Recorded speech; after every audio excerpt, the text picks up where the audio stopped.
My daughter-in-law left my 5-year-old granddaughter at my house for one night.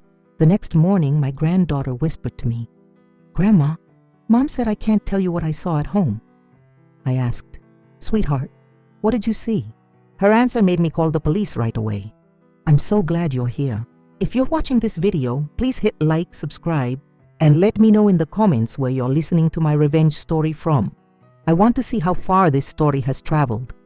I still remember that night clearly, when the dim yellow streetlights cast shaky shadows of bare trees onto my porch, trembling like my own heart.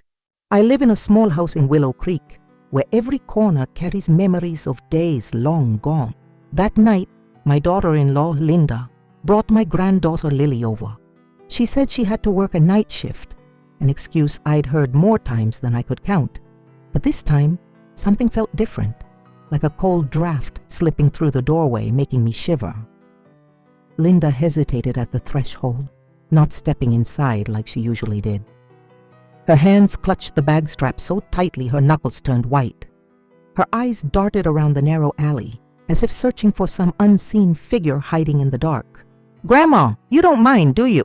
she asked, her voice shaky, repeating the same question a third time, even though I had already nodded and smiled to reassure her. I looked into Linda's eyes, searching for a trace of the gentle daughter-in-law she used to be, but all I saw was a tension I couldn't explain. Beside Linda, little Lily stood pressed against her mother, holding tight to her stuffed bear named Milo. The bear's fur was worn and faded, like the years I had watched Lily grow up in sorrow. Her school uniform was a little wrinkled, probably from wearing it all day. Her big round eyes looked up at me, shy, almost pleading for a safe place to rest. My heart tightened. How long had it been since I last held my granddaughter in my arms, since I heard her carefree laughter like in the old days?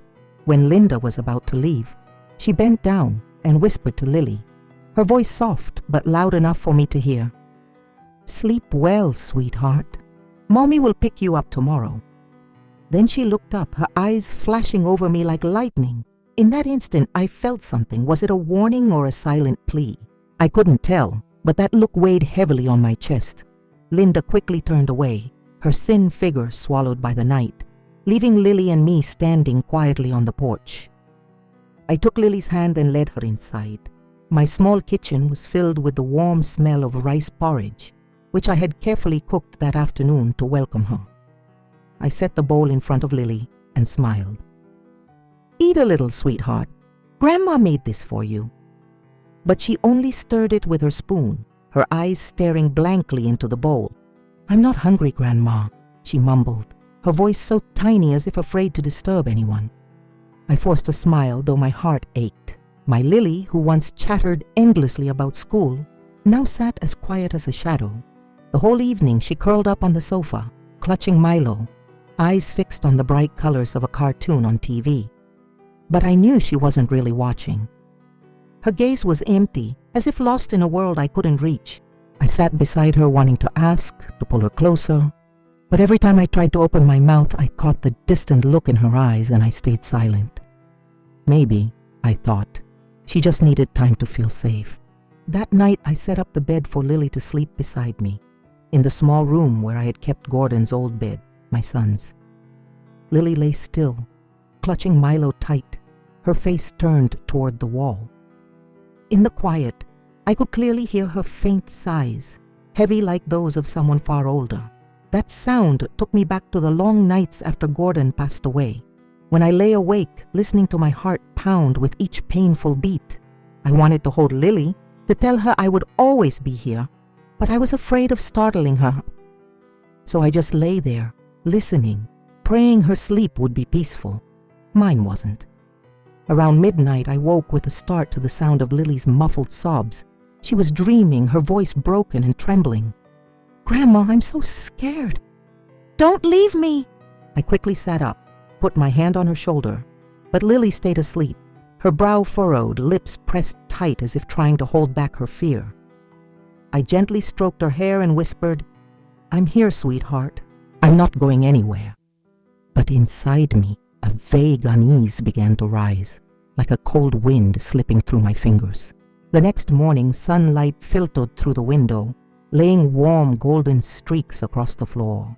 I got up early, went quietly to the kitchen, trying to create a familiar, comforting atmosphere to chase away the heaviness of the night before. The eggs sizzled in the pan. The smell of toast and warm milk filled the small kitchen. I wanted Lily to wake up and feel the warmth, the way I used to make Gordon feel every morning when he was little. But deep down, I knew things would never be the same again. Lily came out of the bedroom, her hair tangled, her eyes swollen and red, as if she'd been crying for hours. She still clutched her bare Milo like it was the only thing keeping her steady. I forced a smile, softened my voice. "Sweetheart, did you sleep well last night?" Lily kept her head down, lips pressed tight, not answering right away. I flipped the eggs, keeping my tone light. "I made you eggs and warm milk. Sit and have breakfast with me, okay?" She hesitated, then sat at the table, but her hands never let go of the stuffed bear. I set the plate in front of her, silently hoping she would eat a little, if only to ease my worry. But then Lily whispered, her voice so faint it could have been carried by the wind, yet strong enough to stop my whole world. "Grandma, Mom told me not to tell you what I saw at home." My hand froze mid-air, the spatula almost slipping from my fingers. I turned slowly, set it down on the table, forcing my voice not to shake. "Sweetheart, don't be afraid." "What did you see?" I crouched down in front of Lily, looking straight into her clear eyes now brimming with tears. She pressed her lips tight, as if caught between fear and the urge to speak. Then her voice trembled, each word tearing into my heart. "There's a little girl locked in the basement of our house, Grandma." She just kept crying. She said her arm hurt so much. Clang! The metal spoon slipped from my hand and hit the tile floor, the sharp sound cutting through the silence. The glass of milk on the table tipped over, spilling a long white streak. I froze, unable to believe what I had just heard. Lily's terrified eyes locked on me, as if she were pleading for help, as if she had just let out a secret too heavy for her to carry any longer. I wanted to say something, to ask more, but my throat closed up as if someone were choking me. Lily broke into sobs, throwing herself into my arms, burying her face in my shoulder. Her small body trembled violently like a baby bird trapped in a storm. I held her tight, feeling every gasping breath, while in my head 1,000 questions screamed. A little girl locked up? In Linda's house? How could that be? I wanted to believe Lily was just imagining things, that it was only a child's nightmare. But her eyes, the fear etched on that small face, told me this wasn't just a child's story. I gently smoothed Lily's messy hair, trying to calm her, but my mind drifted back to the past, to the days when my family was still whole, shining bright like the sunlight over Willow Creek. Years ago, this house wasn't silent like it is now. It used to be filled with laughter, voices, and the comforting smells from our little kitchen. I can still remember those weekend afternoons so clearly, when Gordon, my son, walked in with a smile as radiant as the sun. My son, a tall construction engineer, always carried this warm energy with him, as if he could chase away any gloom. "Mom, today I had the whole crew cracking up at the sight again." Gordon would often start like that, kicking off his dusty boots while hoisting Lily onto his shoulders. Back then, Lily was tiny, barely toddling, giggling with delight when her father tossed her into the air, her little hands reaching out like she wanted to touch the sky. Linda, my daughter-in-law, was then a gentle young woman, her smile as bright as a sunflower. She and I would often gather in the kitchen, cooking traditional meals together. Chicken pot pie was the dish we both loved most. I taught Linda how to grind dried chilies, how to toast sesame seeds until they released their aroma, and we would chatter away as we worked. "Mom, do you think Gordon will like this?" Linda would ask, her eyes sparkling with joy. I would laugh and tease. "Silly girl, if Gordon doesn't like what we make, I'll give him a good scolding." Those moments, simple yet warm, were jewels in my memory, treasures I thought would last forever. Dinner at the table was the time I cherished most. Gordon sat at the head, telling funny stories from the construction site. Someone spilling a whole bucket of mortar, or the crew breaking into song during their lunch break. Tiny little Lily sat snug in her father's lap, her big round eyes fixed on him, sometimes chiming in with innocent questions. "Daddy, is that big machine as big as our house?" I would just sit there, quietly watching my little family, my heart overflowing with peace. Sometimes I told myself how lucky I was to have a complete family, even though life was never truly easy. But then everything shattered on one fateful rainy night. I still remember that night when the phone rang in the middle of the night, tearing me out of my sleep. The trembling voice on the other end told me that Gordon had been in an accident. My son's car had lost control on a slippery road and plunged into a deep ravine in the dark. I stood frozen, gripping the receiver, feeling like the whole world had collapsed beneath my feet. "No, it can't be," I mumbled, but the cruel truth never changes. My Gordon, the sunshine of my life, was gone forever, leaving behind an emptiness that nothing could ever fill. His funeral took place on a gray day, with light rain falling like the tears of the sky. I held Lily, who was only 2 at the time, in my arms. She looked bewildered, too young to understand that her father was gone forever. "Where's Daddy, Grandma?" Lily asked, her clear little voice making me want to break down. I hugged her tighter and whispered, "Daddy is in a very far away place, but he's always watching you, my love." Linda sat there, just a few steps away, but it felt like she was in another world. Her eyes were empty, her face pale like a stone statue. I wanted to go to her, to hold my daughter-in-law's hand, but something in Linda's eyes held me back, a pain too great, too deep, that I didn't know how to reach. After Gordon's death, this house felt covered in a gloomy fog. Smiles had disappeared from Linda's lips.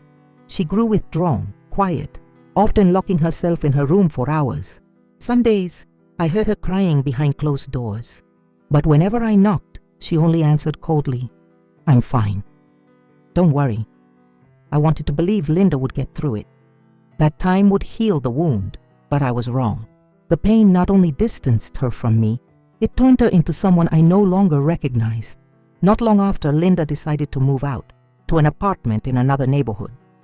"I need a fresh start," she said in a flat voice, her eyes avoiding mine. I understood. Linda didn't just want to leave this house. She wanted to escape the memories of Gordon, memories that every corner, every object brought back. I didn't blame her, but my heart broke when Lily had to go with her. That little girl was the only light left in my life, and now I could only see her on rare weekends. The house suddenly felt vast and cold. I kept Gordon's portrait on the wall, beside a family photo from a picnic, back when Lily was just a toddler, sitting on her father's shoulders, laughing brightly. Every night, I sat in front of that portrait and whispered to my son, "Gordon, what am I supposed to do? I miss you so much." But only the sound of the wind whistling outside answered me, reminding me that all I had left was loneliness. In the visits with Lily after that, I noticed she was changing. The bright, clear eyes she once had now carried a quiet sadness I couldn't name.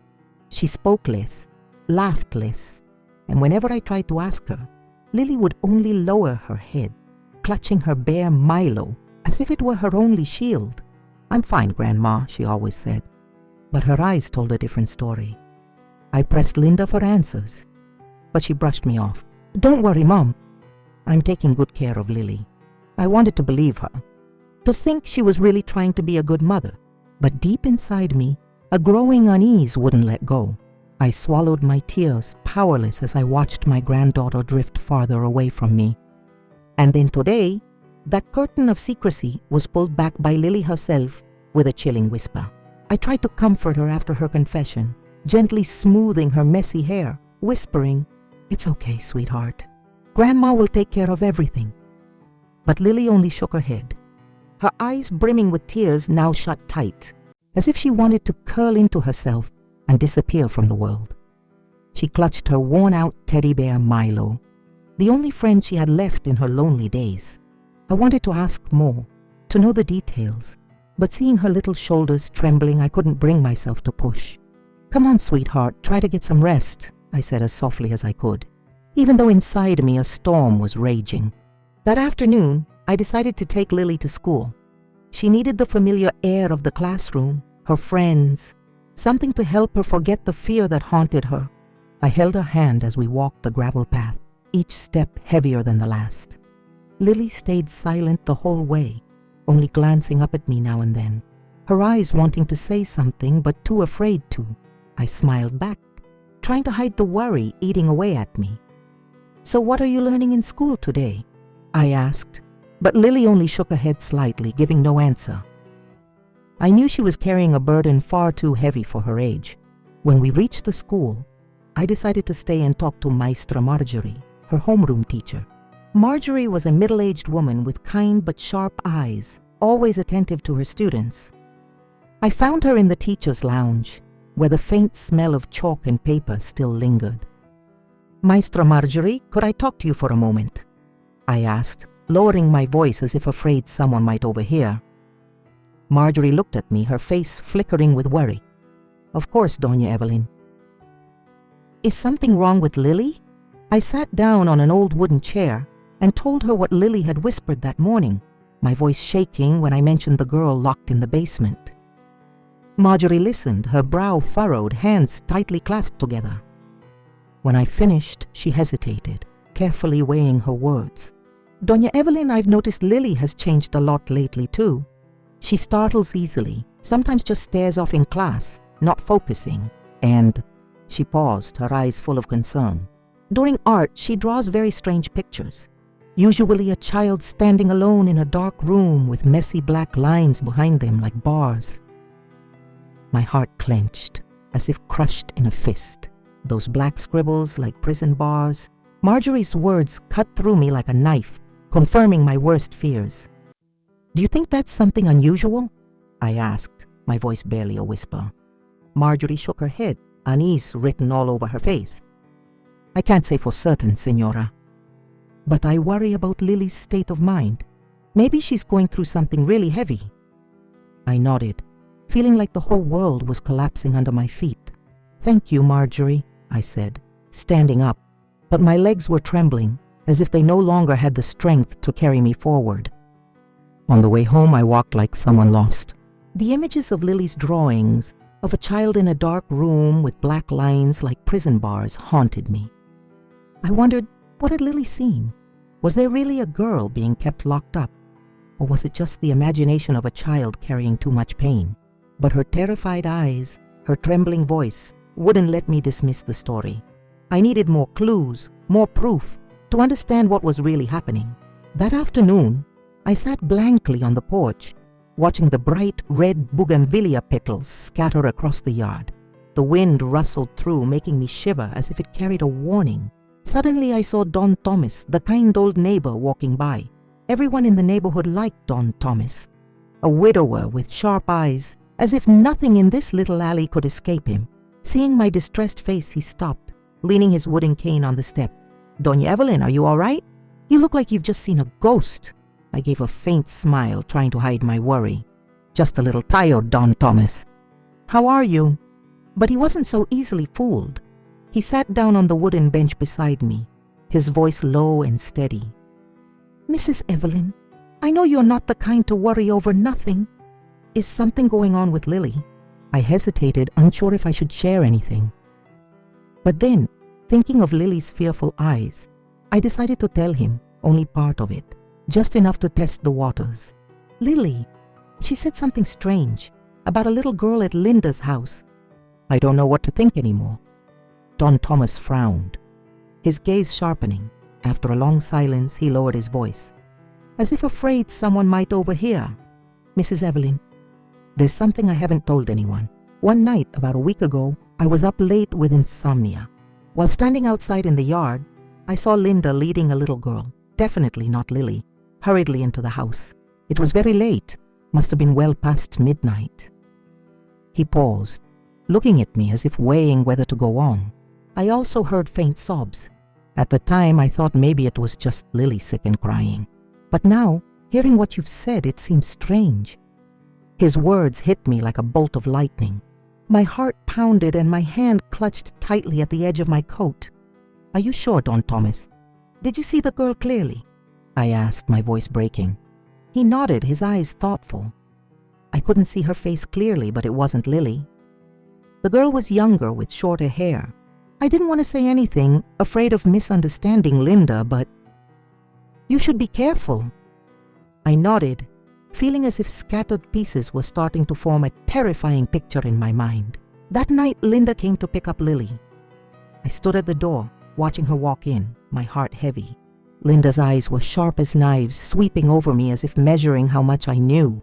"Thank you for watching Lily," she said, her voice cold, without a trace of the warmth she once had. Lily hid behind her mother, clutching her teddy bear Milo, her eyes filled with worry as she looked at me. I wanted to hold her back, to ask more, but Linda's gaze made me hesitate. She grabbed Lily's hand and pulled her away quickly without another word. I stood still on the porch, watching their figures disappear into the narrow alley, my heart tightening like it was being squeezed. That morning I woke up with a heavy weight pressing on my chest, as if the whole world was against me. I had decided to step out of my safe zone to face the truth, no matter how painful it might be. I caught the early bus to the county center, sitting quietly in the back seat, staring out through the foggy window. The familiar streets passed by, but today they felt strange, cold. The police station came into view, an old building with peeling walls. I stepped inside. The air reeked of old paper and burnt coffee, making the anxiety inside me feel even heavier. I stood at the reception desk, my hands trembling as they clutched the edge of my coat, trying to keep my voice steady. "I'd like to see the officer in charge," I said to the young policeman flipping through a ledger. He looked at me, a flicker of curiosity in his eyes, then led me into a small room where Comandante Calvin Brooks sat behind a scarred wooden desk. Brooks was a middle-aged man, his face worn, his tired eyes carrying the weight of too many heartbreaking stories. I sat down, took a deep breath, and began recounting everything. I told him about Lily's whisper, about the girl locked in the basement, about the strange drawings Maestra Marjorie described, and Don Thomas's story of the mysterious girl who appeared in the night. My voice shook, but I tried to speak clearly, as if every word was a brick in the wall of truth. "Sir, I know this sounds crazy, but Lily isn't lying. My granddaughter is terrified, and I believe something terribly wrong is happening," I finished, looking straight into Brooks's eyes, hoping he could see the urgency in mine. Brooks listened, his fingers tapping steadily on the desk, but when I stopped talking, he slowly shook his head. "Mrs. Evelyn, I understand your concern," he said, his voice flat without emotion. "But all we have are a child's words, a few drawings, and a neighbor's account. That isn't enough legal ground for us to request a warrant to search your daughter-in-law's house." His words hit me like a bucket of cold water. I felt the blood drain from my body, my hands tightening together to control the trembling. "But what if there really is a child in danger, sir?" I pleaded, my voice breaking. "If Lily is telling the truth and we do nothing, what will happen to that little girl?" Brooks sighed, his eyes briefly showing a trace of sympathy. "We'll file your report," he said, still cold. "But for now you'll have to wait. We need more concrete evidence." I wanted to scream, to shout that time doesn't wait, that every passing minute could mean danger for the girl Lily spoke of. But all I did was nod, stand up, and feel my legs nearly give out beneath me. "Thank you," I whispered, though inside I wanted to cry out in despair. Stepping out of the police station, I felt like the whole world was turning its back on me. The midday sun burned bright overhead, but all I felt was cold. I dragged myself to the bus stop, my mind blank, with only one question repeating over and over. What am I supposed to do now? I had hoped the police would act immediately, that they would believe Lily's story. But now, all I had left was loneliness and the fear that I wouldn't be able to protect my granddaughter or that nameless little girl. That afternoon, I went to the market to buy some food, trying to keep myself busy with everyday things to stay clear-headed. But as I walked past the familiar stalls, I heard the whispers. "Old Evelyn's losing it, must be her mind going," a fish seller murmured to the woman next to her. just loud enough for me to hear. Who in their right mind accuses their daughter-in-law of kidnapping children? I froze, feeling as if a knife had been driven straight into my chest. I turned and looked at her, but she quickly bowed her head, pretending to be busy with the pile of fish on her stall. I knew then Linda had moved faster than I thought. She had already spread word around the neighborhood that I was so obsessed with missing Lily that I'd become delusional, that I was trying to win my granddaughter back by making up stories. I walked home with my heart heavy, like carrying a boulder. Sitting on the porch, I watched the bougainvillea petals fall, trying to find a shred of peace. But that night, the tragedy reached its peak. As the last light of sunset faded, I heard a car stop at the gate. Linda had come to pick up Lily, but this time she didn't come inside as usual. She stood in the yard, clutching Lily tightly, crying hysterically in front of her brother Travis. "She's accusing me, Travis!" Linda screamed, her voice cracking. "She says I kidnapped children. She's trying to ruin my life. All I want is to take care of Lily, and she does this to me." Travis, a tall, rough-looking man, stepped up to me, pointed straight at me and barked, "Why don't you leave my family alone? Who do you think you are, slandering my sister like that?" I stood still, my heart squeezed tight. Neighbors started gathering in the alley, their eyes filled with curiosity, pity, and doubt, all aimed at me. "Poor Evelyn must be making things up because she misses her grandkid too much," someone whispered. "Sad. Old age does that," another muttered. I wanted to scream, to say I wasn't crazy, that Lily had seen something terrifying, but the words stuck in my throat. I just stood there, frozen, feeling like the whole world had turned against me. Inside the car, Lily turned her head and looked at me through the window.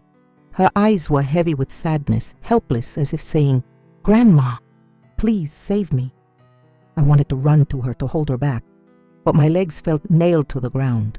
Linda started the engine, and the car sped off, leaving me alone in the yard, abandoned under the eyes of the entire neighborhood. I heard the murmurs behind me, the voices of people who had once been close neighbors now seeing me as a senile old woman. I might be alone, but deep inside, I knew I couldn't give up. Staggering back into the house after that bitter confrontation, my legs felt chained down by their suspicious stares and whispers. I had thought I'd already grown used to loss, but now I felt like a dead leaf, swept up by the wind, powerless against the storm. I sank into the old armchair in the living room, my eyes fixed on Gordon's photo on the wall. My son's smile was still as gentle as ever, but it only made my heart ache more. "Gordon, what am I supposed to do?" I whispered, my voice breaking into the silence. No one answered, only the sound of the wind howling outside the porch and the TV droning with the evening news, though I couldn't hear anything beyond the scream of my own heart in the quiet. I sat there, my hands covering my face, feeling like the whole world had turned its back on me. The image of Lily glancing at me through the car window, her eyes filled with deep sadness, cut into my heart like a knife. Linda had succeeded in making me look like a senile fool in everyone's eyes. The things she spread around the neighborhood, that I had gone delusional from missing my granddaughter too much, stabbed at my pride like needles. I had tried. I had put all my hope into that trip to the police station, but all I got back was Comandante Brooks's cold refusal. "Not enough evidence," he said. But how could I wait when Lily was afraid, when some unknown little girl might be in danger? That night I couldn't sleep. I lay in bed, eyes wide open, staring at the ceiling, listening to the ticking clock as it counted down every second of my helplessness. Every time I closed my eyes, I saw Lily's gaze again, heard her terrified whisper, "There's a little girl?" Locked in the basement, I turned over, clutching the pillow Lily had slept on the night before, as if her scent still lingered, as if it could give me the strength to go on. But inside, all I felt was a cold emptiness. I asked myself, "Evelyn, are you really doing the right thing? Or are you just a delusional old woman like they say?" The next morning, I still forced myself to go to the market as usual, hoping the lively atmosphere would bring me some relief. But as soon as I walked in, I sensed a clear change. The vendors I'd known for years, who once greeted me with warm smiles, now fell silent as soon as they saw me. They leaned toward each other, whispering, their looks a mix of pity and distance. Poor Mrs. Evelyn, missing her granddaughter so much she's lost her mind. I heard a vegetable seller murmur to the woman beside her. I lowered my head, walked faster, pretending I hadn't heard. But each word felt like a hammer blow to my chest. I wanted to scream, to tell them I wasn't crazy, that Lily had seen something terrible, but I knew that would only make Linda's story sound more believable. On the way home, I ran into Doña Mabil, my closest old friend in the neighborhood. She was standing at her doorway, holding her woven basket, her eyes full of worry as she saw me. Unlike the others, Mabel didn't avoid me. She stepped forward, pulled me into a corner by the fence, and gripped my hand tightly. "Evelyn, I know you," she said, her voice low but firm. "I don't believe you made this up. I saw Lily's eyes last night when Linda picked her up. That child was scared, Evelyn. If you give up now, the regret will follow you for the rest of your life." Mabel's words shot through me like a jolt of electricity. They didn't erase the despair, but they sparked the faintest glimmer of hope. I clutched her hand, tears welling in my eyes. "Mabel, thank you," I whispered. "But I don't know what else to do. No one believes me." Mabel squeezed my hand harder, her eyes glowing with a determination I hadn't seen in myself for a long time. "You have to keep going, Evelyn. For Lily, for yourself. Don't let the gossip stop you." I nodded, though the heaviness in my heart remained. Mabel was right, I couldn't give up. But what was I supposed to do when the whole world seemed to be against me? That afternoon, I was crouched down trimming the bougainvillea pots in the yard, trying to find a little comfort in a familiar task. Bright red petals fell onto the ground, like tiny drops of blood, making my unease grow heavier. Suddenly, I heard hurried footsteps. Don Thomas, the old neighbor, appeared at the gate, holding a bag of coffee, his face full of mystery. "Doña Evelyn, you have to see this," he called, his voice dropping low like he was afraid someone might overhear. I froze, my chest tightening. "What is it, Don Thomas?" I asked, rushing toward him. He pulled me inside, shut the door tight, and took an old phone from his shirt pocket. "I asked my nephew at the corner store to check last week's security camera again," he said, his voice trembling with emotion. "Watch this, Evelyn. I think you need to see it." The phone screen lit up, grainy images flickering. I held my breath, staring hard at the video. It was Linda, my daughter-in-law, who used to be part of my family, leading a little girl I didn't know, hurrying into our house at midnight. The girl wore an old pair of pajamas, her hair messy, her small body a bit tinier than Lily's, stumbling forward like she was scared. I, Evelyn, a 65-year-old woman, felt like the ground was collapsing beneath me. Lily's whispers about a girl being locked in the basement were no longer a child's vague story. It was the truth, and this video was the proof I had prayed to find. I looked at Don Thomas, my voice breaking. "Mr. Thomas, are you sure? Could this be a mistake?" I asked, though deep down I already knew the answer. He nodded firmly, his eyes more serious than I'd ever seen. "There's no mistake, Doña Evelyn. I saw this with my own eyes that night. I just never thought the camera would catch it. I was standing out in my yard, and I know that wasn't Lily." His words cut through me like a blade, painful, yet giving me strength. I gripped the phone tight, as if it were the only lifeline keeping me afloat in the storm. "Thank you, Don Thomas," I whispered, tears threatening to spill. "You don't know how much this means to me." Without a second's hesitation, I knew I had to bring this video to the police immediately. I couldn't wait any longer. Every passing minute was another minute that the girl in the video, and maybe even Lily, was in danger. I threw on my old coat, wrapped a scarf over my head, and stepped out of Don Thomas's house, my heart burning like fire. The familiar gravel road to the police station felt longer than ever, each step heavy but filled with determination. I thought about Lily, about her terrified eyes, and about Gordon, my son, who would want me to protect his daughter at all costs. When I walked into the police station, the air was still heavy with the smell of old paperwork and burnt coffee. But this time, I didn't feel the same fear as before. I had evidence, and I wasn't leaving until they acted. I demanded to see Commander Brooks immediately. The young officer at the reception desk looked at me, maybe sensing the urgency in my eyes, and quickly led me into the familiar room. Brooks was sitting behind his desk, his face worn, his eyes tired. "Doña Evelyn, you're here again," he said, his voice tinged with surprise. "Is there something new?" I took a deep breath, placed Don Thomas's phone on the desk and said, "Sir, I have proof. Please watch this video." I played the video, and Linda's image appeared on the screen alongside the strange little girl. I explained what Don Thomas had seen, what Lily had said, and even the strange drawings my granddaughter made at school. My voice trembled, but I forced it to stay steady, clear, and firm. "This is not Lily. And this girl, I don't know who she is, but I believe she's in danger." Brooks watched the video, his brow furrowing slightly, but his eyes still doubtful. "It could just be that she's babysitting a friend's child," he said evenly. His words cut into me like a knife.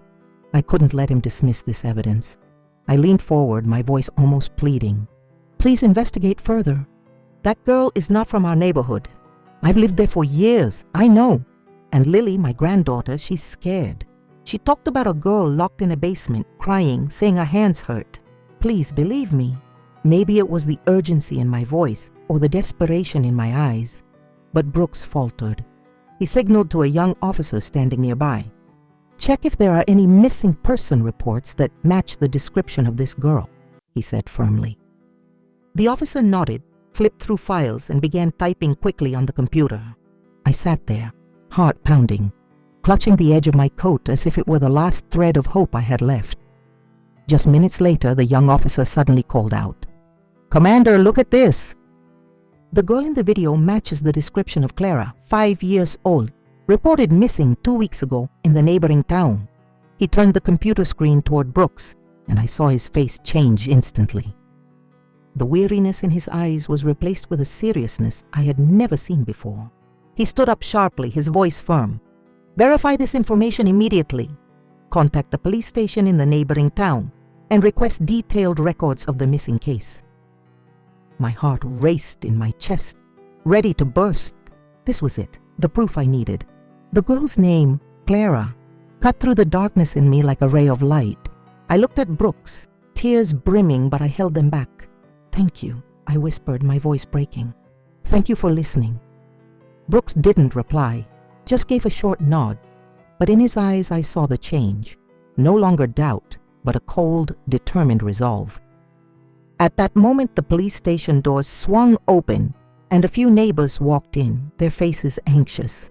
I recognized them Doña Loretta, who sold cornbread on the corner, and Don Walt, who often played chess with Don Thomas. Doña Loretta spoke first, her voice trembling. "Commander, we heard that Doña Evelyn came here about Linda's house. We also have something to say." She hesitated, glancing at me as if to ask permission.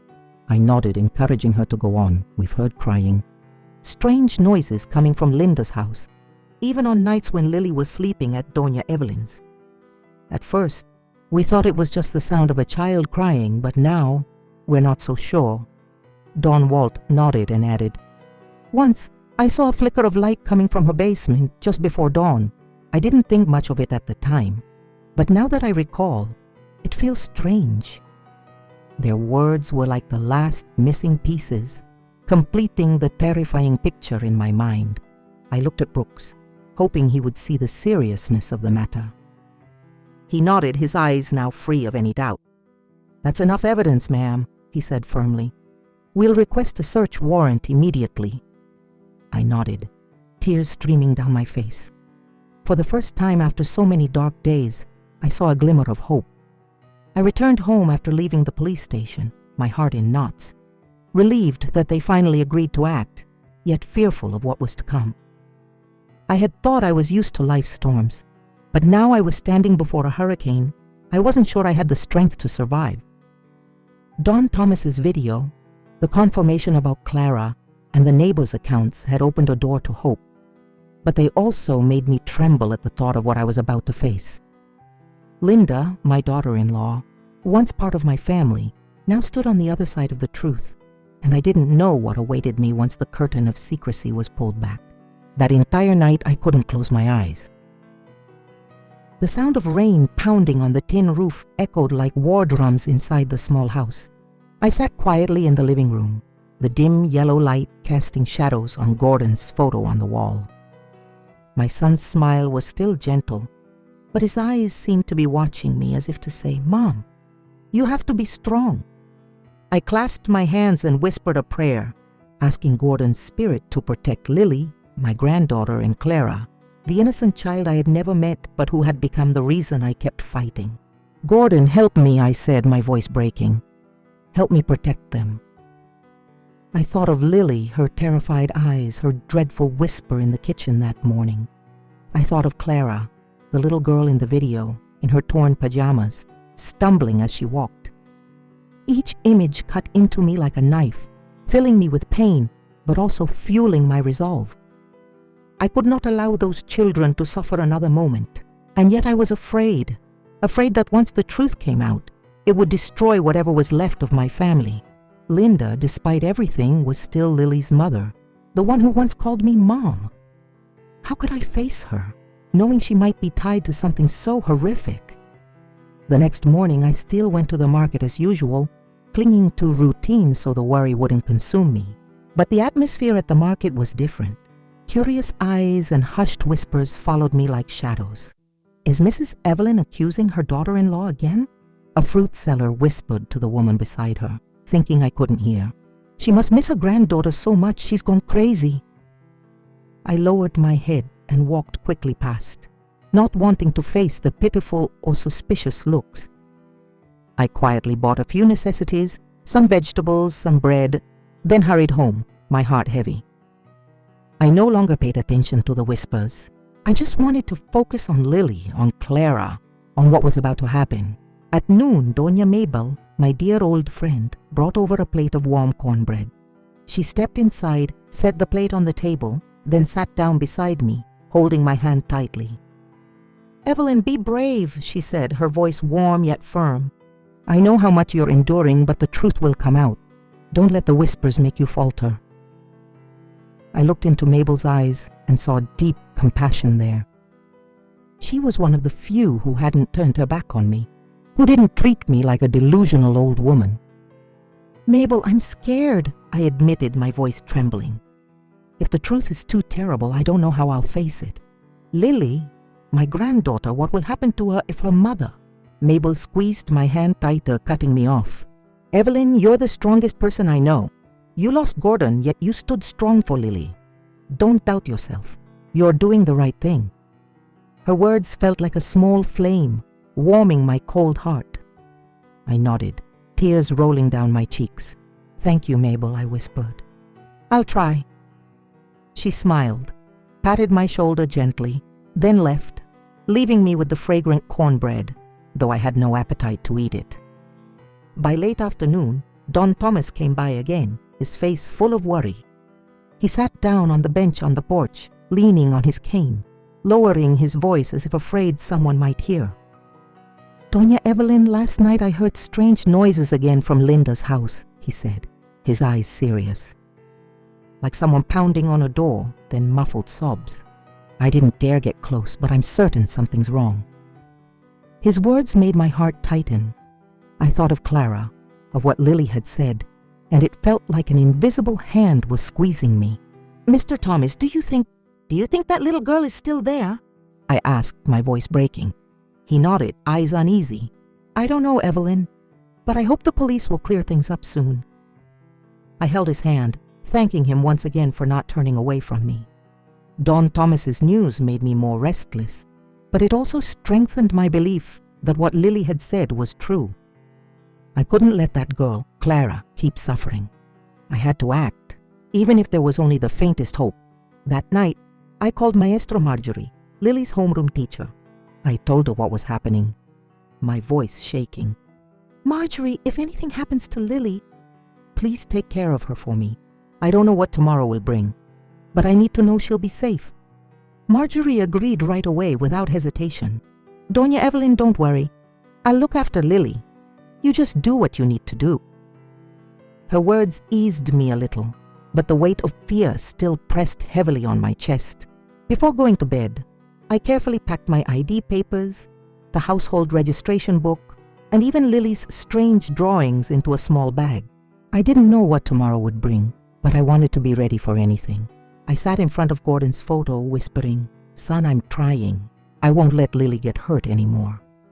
I closed my eyes, searching for a bit of peace, but my heart was still in turmoil. Then, in the middle of the night, the phone rang harshly, tearing through the silence. I jumped, quickly picked up, my heart pounding. On the other end was Comandante Brooks's voice, short but firm. "Doña Evelyn, tomorrow morning we will carry out a search of Linda's house. You should prepare yourself." I collapsed into the chair, my hand shaking as it held the phone. "Thank you," I whispered, my voice breaking. "I'll be ready." I hung up and looked out the window, where the rain still tapped steadily. The sound of it was like a reminder that the real storm was near. The next morning I woke before dawn, the faint light of sunrise just seeping through the window. My chest burned as if the weight of the whole world was pressing against me. Today was the day of destiny, the day when the truth, whether painful or terrifying, would be revealed. I put on a thick coat, wrapped a scarf around my neck, and my hands trembled as I tied my shoes. I looked up at Gordon's photo on the wall and whispered, "Son, give me strength." The image of Lily, with her fearful eyes and little Clara in Don Thomas's video, haunted me, pushing me forward even as my heart shook with dread. The sound of police cars stopping at my gate jolted me out of my thoughts. Comandante Brooks stepped out, his lined face showing no emotion. "Let's go, Doña Evelyn," he said firmly. I nodded, clutching the bag with the documents and Lily's drawings as if it were a talisman. I got into the car, sitting quietly in the back seat, staring out the foggy window. The road to Linda's house felt shorter that day, yet every passing second dragged like a century. I thought about Lily, about Clara, and wondered, do I have the strength to face the truth? We arrived at Linda's house while the sky was still heavy with gray clouds, as if warning of a storm. The cold wind blew, scattering bright red bougainvillea petals across the yard, like drops of blood falling. I stood outside the gate, my heart pounding, my whole body trembling. Brooks knocked on the door, the dry sound echoing in the silence. The door swung open and Linda appeared. Her face turned pale with surprise, but only for a moment. Her eyes quickly hardened into anger. "What are you doing here?" she shouted, her voice sharp as if trying to cover a deep fear. Brooks calmly held up the search warrant in front of her. "We have a legal warrant.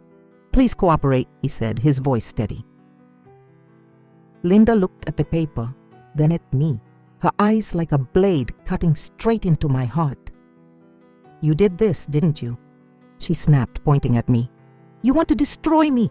You want to take Lily away from me." I stood frozen, my hands gripping the edge of my coat, not answering. I wanted to say that I only wanted to protect Lily, to save little Clara, but the words were stuck in my throat. I could only look at her, once my daughter-in-law, now a stranger. Suddenly Travis, Linda's brother, stormed out of the house, veins bulging as he shouted, "This is private property! You have no right. You're slandering and insulting my family." He was a big man, his voice a growl like a cornered animal. Brooks didn't bother to reply, just signaled his team to move in. I stood quietly in the yard. Through the doorway, I saw Lily curled up in a corner of the living room, clutching her teddy bear Milo. Her eyes were swollen and red, as if she had cried for hours. I wanted to run to her, to tell her I was here, that everything would be all right, but Linda's icy stare stopped me.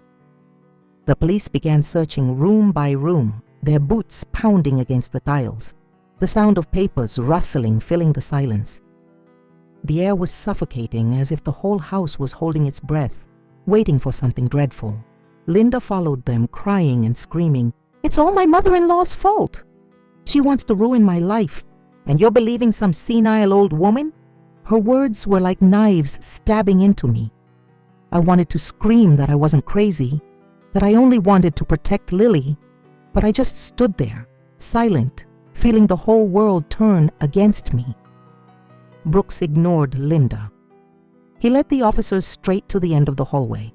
where an old, small iron door led down to the basement. I felt the air change instantly. Linda's face shifted into real panic. She rushed forward, spreading her arms wide to block the door, her voice breaking. "There's nothing down there. It's just an old storage room. Nobody can open it." The desperation in her voice made my heart tighten. At that moment, I knew Lily had told the truth.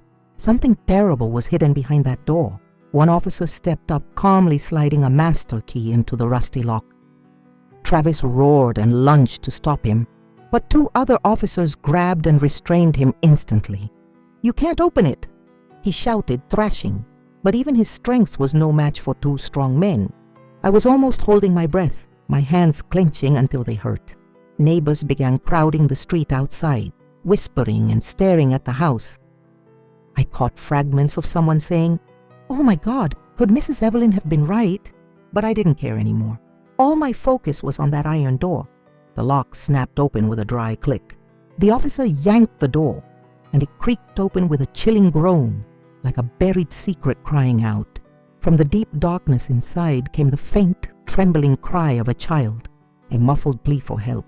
The basement door swung wide, and a wave of damp, foul air rushed out, as if the darkness itself was exhaling its horrors.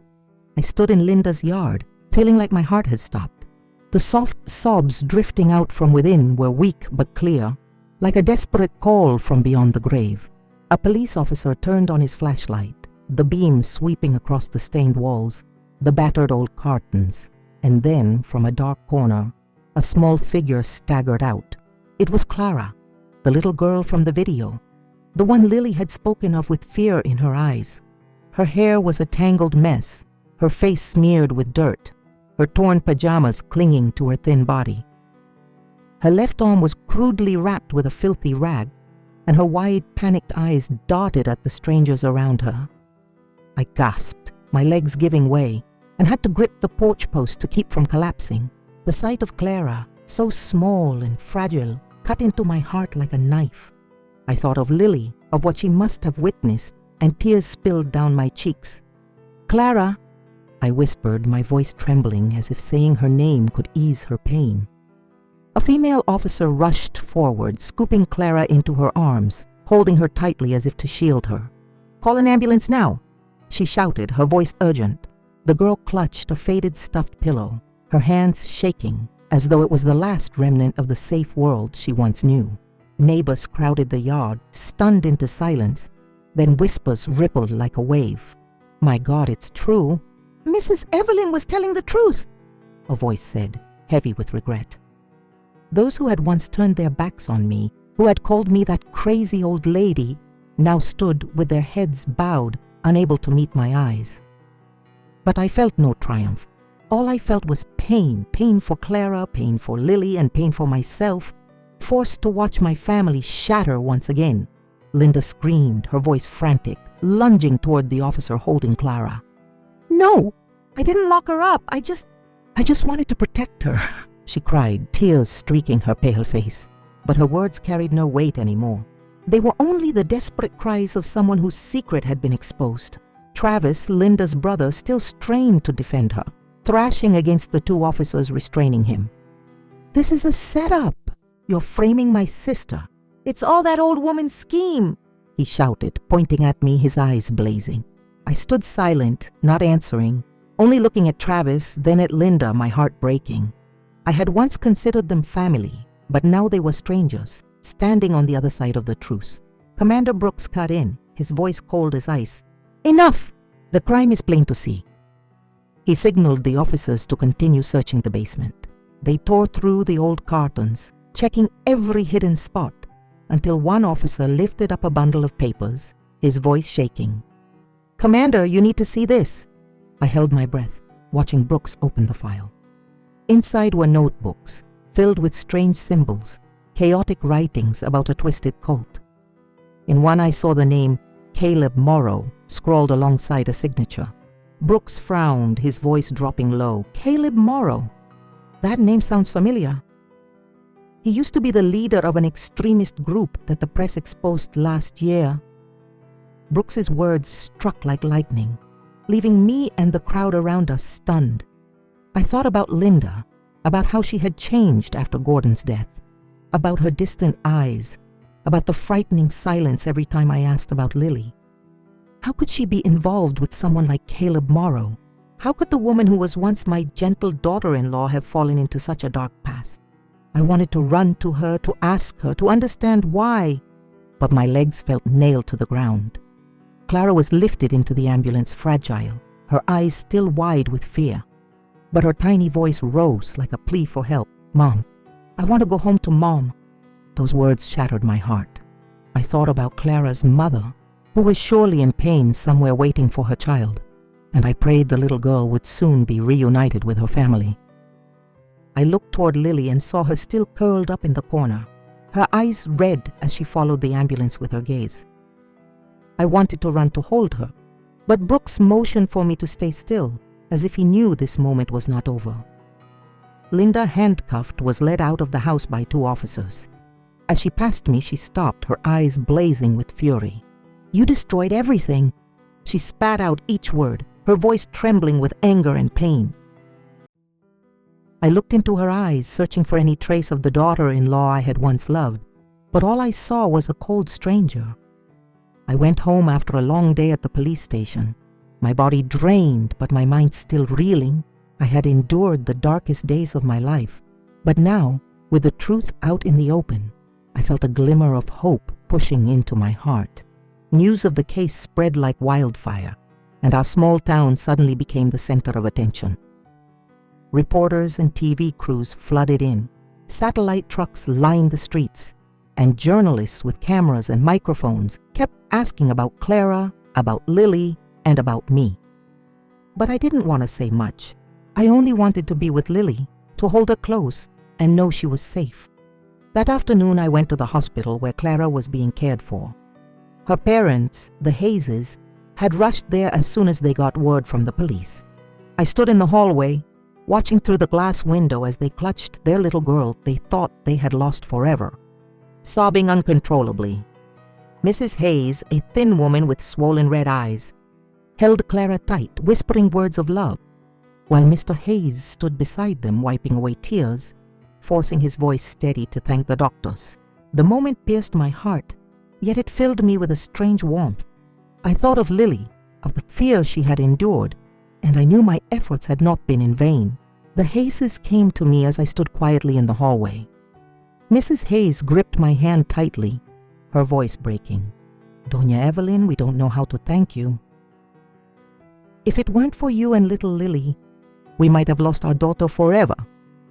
Mr. Hayes nodded, his eyes wet. "You gave us back the light of our lives. Clara means everything to us." I smiled as tears rolled down my cheeks. "I only did what anyone would do," I said, my voice trembling. "Lily is the real hero." My granddaughter had the courage to tell the truth, even though she was scared.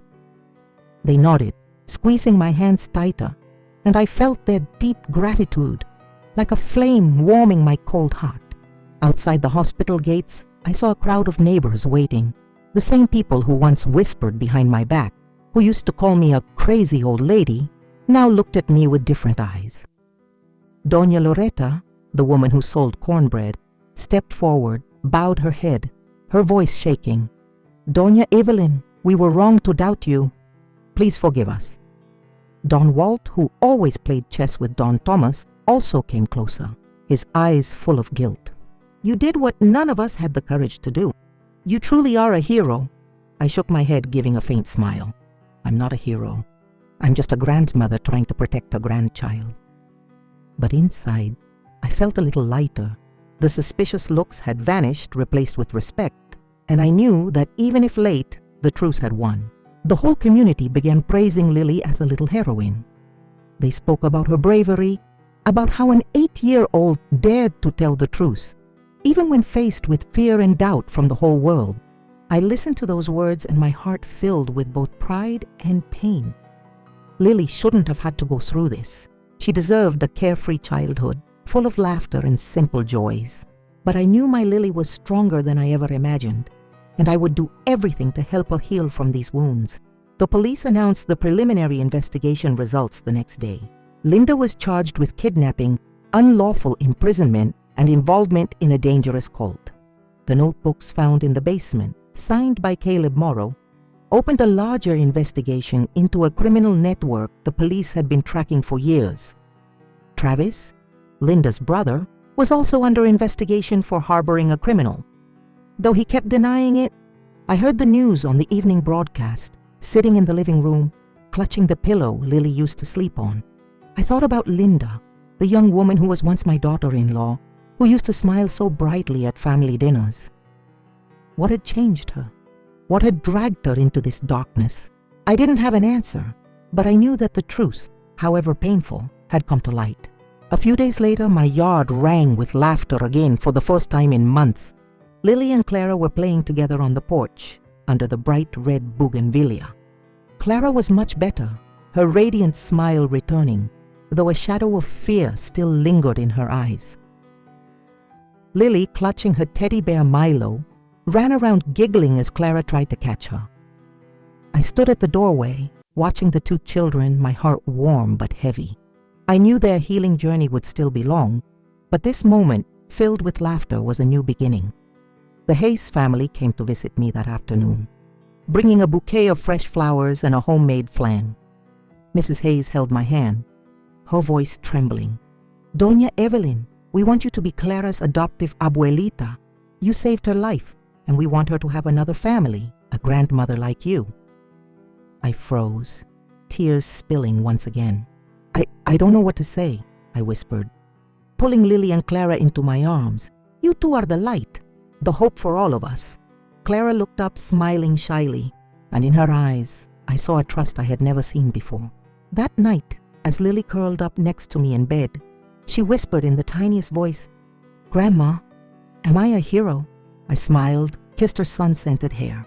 "Yes, sweetheart, you are Grandma's bravest hero, because you dared to believe in the truth and dared to speak it."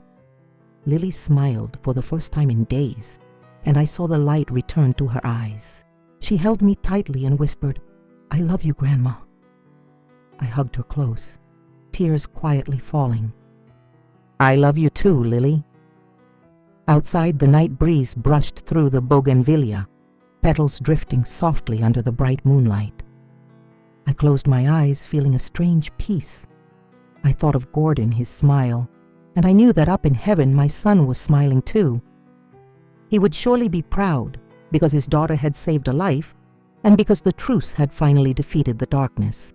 I held Lily tighter, whispering in my heart, "Gordon, I did it. I kept my promise to you." And in that moment I knew that even with many challenges ahead, the light had returned to our little family. The story you just heard has had names and locations changed to protect the identities of those involved. We share this not to judge, but in the hope that someone out there will pause and reflect. How many mothers are silently suffering inside their own homes? I truly wonder, if you were in my place, what would you do? Would you stay silent to keep the peace? Or would you face everything to reclaim your own voice? I want to know what you think, because every story can become a candle lighting the way for someone else. God always blesses us, and I believe with all my heart that courage will lead us to better days. For now, on the end screen, I'll leave you with two of the most loved stories on the channel. I believe you'll be surprised. Thank you for staying with me until this very moment.